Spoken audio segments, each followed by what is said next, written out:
Hola, ¿cómo están todos? ¿Cómo están todas?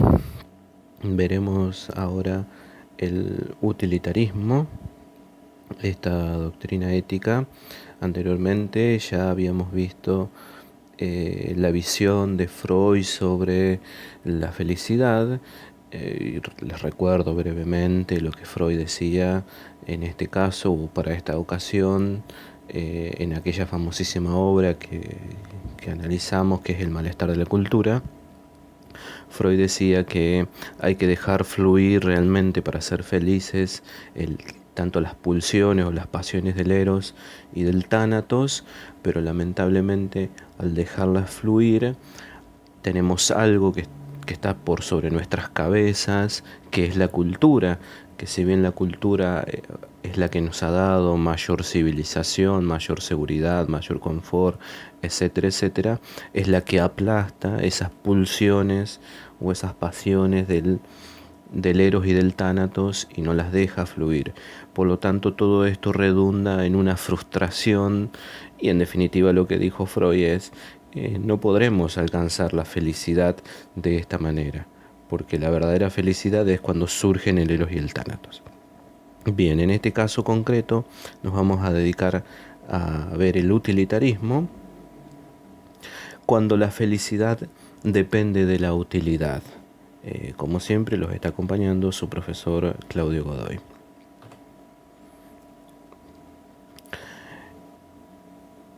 Jeremy Bentham, quien están viendo en pantalla, nació en 1748 y es considerado el padre del utilitarismo.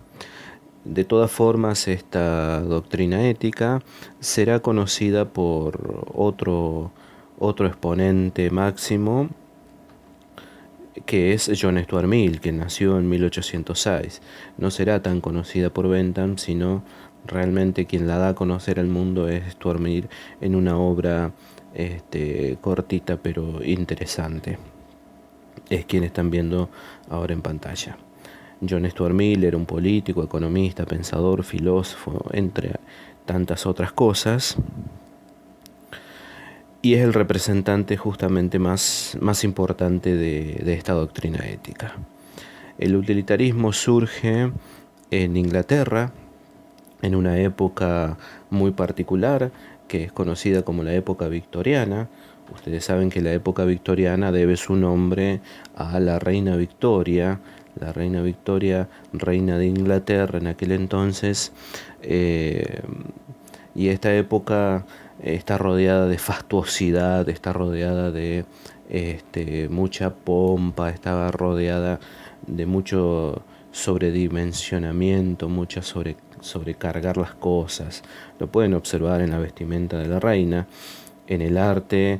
Algo que muy peculiar que se da en esta época también es lo que se conoce como el barroco. Es una época en donde Inglaterra no solamente sigue siendo una potencia naval, sino que comienza a surgir como una gran potencia económica. Es el esplendor económico inglés. Y esto se debe, paréntesis hacemos, esto se debe, digamos, a un descubrimiento o a una invención muy particular, que es la que le da el comienzo a lo que llamamos la revolución industrial. Ustedes saben que la revolución industrial surge cuando se inventa la máquina de vapor. Y el vapor funciona, o la máquina de vapor, mejor dicho, funcionaba a base de carbón. Inglaterra es una isla que está asentada básicamente sobre carbón, entonces comienza a ser la gran exportadora de carbón y por eso se transforma en una potencia económica.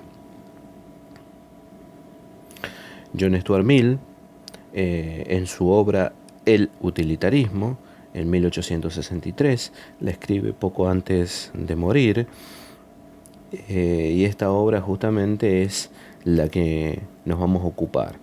Así como con Freud nos ocupamos del malestar de la cultura, de John Stuart Mill nos vamos a ocupar de la obra que lleva justamente este nombre, El utilitarismo. En esta obra, John Stuart Mill dice directamente que esto es una doctrina ética que persigue el fin que tiene toda acción humana, que es justamente la felicidad. En esto se ve que todos los que pensaron sobre el tema de la felicidad estaban todos de acuerdo. Todos los seres humanos queremos ser felices. No hay nada que nos mueva a los seres humanos más que alcanzar la felicidad, la dicha, el bienestar, etc. Le podemos poner muchos nombres, pero en realidad es la felicidad. Lo que nos mueve o la finalidad de todos y cada uno de nuestros actos es ser felices. Aún ya sea viendo el dolor y el sufrimiento del otro, que nos puede hacer felices, viendo la muerte del otro, que nos puede hacer felices, o aún viendo nuestro propio dolor. Ustedes saben que el sadismo, el masoquismo, ya lo vimos con Freud, son como de alguna manera patologías de este tánatos, o incluso nuestra propia muerte, nuestro propio autodestruirnos puede ser visto como alcanzar la felicidad, y alcanzar la felicidad de una manera más patológica. La felicidad de esta manera está vinculada a la realización de acciones útiles, y aquí vamos a tener que recordar bien esto. Es bueno lo que nos es útil para ser felices, y recordemos estas dos palabritas que están en mayúscula: bueno y útil. Es bueno todo aquello que nos es útil para ser felices, porque esta es la piedra angular del utilitarismo. En este sentido nos tiene que quedar claro que la utilidad va a ser utilizada como criterio para esta doctrina ética. Entonces la utilidad va a fundar las finalidades de nuestras acciones y nos va a hacer alcanzar la felicidad. Así dicen los utilitaristas que la finalidad de todas nuestras acciones morales siempre van a tener consecuencias. O sea, todo lo que yo realice, todo lo que yo haga, va a tener una consecuencia, ya sea para la gente que lo realiza, en este caso yo, o una consecuencia para los demás. Pero todas nuestras acciones tienen consecuencias. Y cuando hablamos de consecuencias, necesariamente ya entramos en un camino de la valoración de esa consecuencia. Si esa consecuencia es buena para el agente que realiza, en este caso el individuo, o si esa consecuencia es mala para el resto de las personas, para el medio ambiente, para la naturaleza, etcétera, etcétera, ¿no? Lo que tiene que quedarnos claro es que la finalidad de nuestras acciones tienen consecuencias. Ahora bien, esas consecuencias buenas, malas, en la función de nuestro espíritu utilitarista tendrá que calcular y pesar esas acciones. O sea, ¿qué es lo que va a hacer el utilitarista? Va a pesar si la cantidad de consecuencias buenas supera las consecuencias malas. En el caso de superar las consecuencias buenas a las consecuencias malas, mi acción que estoy poniendo a estudiar será moral o será éticamente posible. Pongamos un ejemplo. Yo vienen, me asaltan y yo en un acto de arrojo mato al asaltante. Un ejemplo que puede ser considerado de defensa propia. Yo ahí tengo que calcular, ¿habrá sido buena esa acción? Si no corría peligro mi vida, si no había nadie más conmigo, si el asaltante estaba desarmado, la consecuencia mala habrá sido menor, menor, si bien digo, que la bondad de no haber sido asaltado. Por lo tanto, mi acción es moralmente o éticamente reprochable.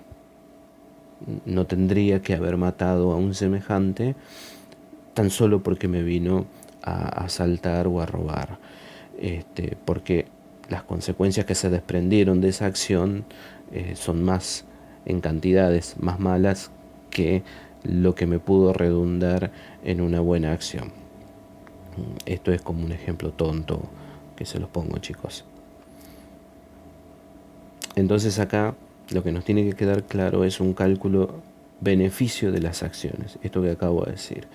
La suma de todas las consecuencias, si da más o entra más por el lado del debe o del haber.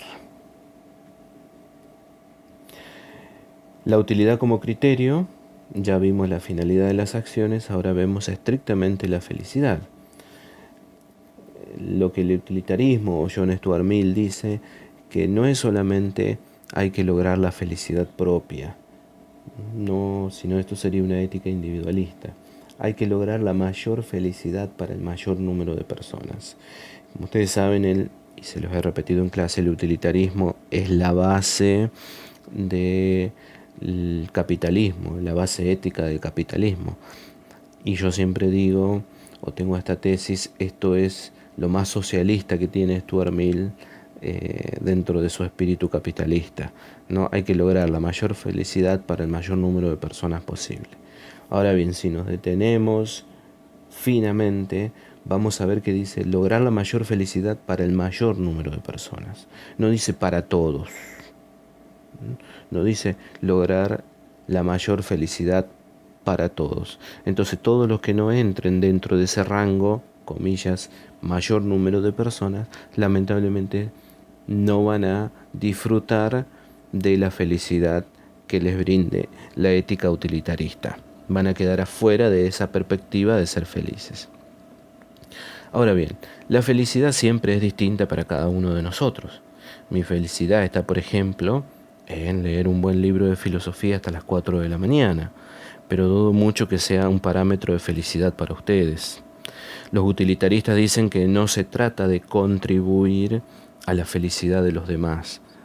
No se trata de que yo contribuya a la felicidad de ustedes.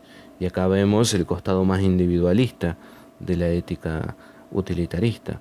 Sino de lo que me tengo que preocupar es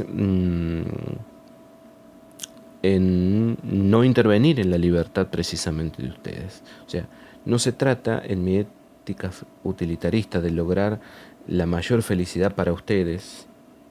No se trata de que yo individualmente logre la mayor felicidad para ustedes, sino en definitiva, chicos, en no cortarles la libertad.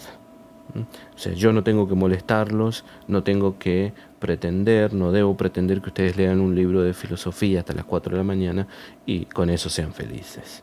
En definitiva, es eso lo que estoy diciendo. Porque la felicidad de ustedes es tan importante como la mía. Ahora bien, el utilitarismo no pretende la utilidad para una sola persona, esto que acabamos de decir, sino para satisfacer a todas las personas que intervienen en algo. Hay diferentes acciones, por ejemplo, la que dije en clase, las efectuadas en Hiroshima y Nagasaki con el lanzamiento de las 2 bombas atómicas. Desde el punto de vista utilitarista, la decisión fue correcta, ya que a pesar de que murieron miles de personas, de que se contaminó una parte del medio ambiente, de que se desparramó radiación por un sector importante de la Tierra, etcétera, si la guerra hubiese continuado, podrían haber muerto miles de personas más, incluso millones, se podría haber contaminado más aún el medio ambiente, y lo que los utilitaristas terminan por decir es que los nazis ya tenían casi terminadas armas químicas, por lo tanto el desastre hubiese sido peor. Bueno, con esto damos por terminado